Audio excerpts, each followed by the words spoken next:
இதுவரைக்கும் இந்த கழுதை என்ன படலைன்னா பயன்படாத கழுதை, எந்த இடத்துக்கும் வரவே இல்லை, எந்த இடத்துலையும் இந்த கழுதையினுடைய பேர் வரவே இல்லை. இது அறிமுகம் இல்லாத ஒரு கழுதை, இது மறைஞ்சிருந்த ஒரு கழுதை. ஆனா ஆண்டவர் அந்த கழுதை மேல வச்சிருக்கிற திட்டம் ரொம்ப பெருசு.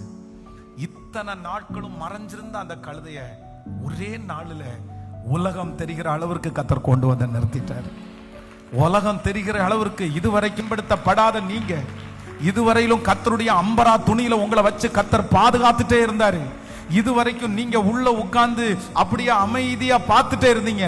ஆனா இப்போ கர்த்தர் கையிலே எடுத்து உங்களை நாணேற்றி உங்களை சரியான குறிக்கோளுக்கு கர்த்தர் எய்து உங்களுக்கு முன்பாக இருக்கிற தடைகளை உங்கள் மூலமாய் உடைப்பேன் என்று வாக்கு கொடுக்கிறார். யாரும் பயன்படுத்தாத, யாரும் பயன்படுத்துறதுக்கு விருப்பம் இல்லாத உங்களை கர்த்தர் இன்னைக்கு கிருபையா வாக்கு கொடுக்கிறார். நான் உன் மேல வச்சிருக்கிற திட்டம் ரொம்ப பெருசா இருக்கிறதுனால கர்த்தர் உங்களை பெருசா பயன்படுத்துவேன் என்று வாக்கு கொடுக்கிறார்.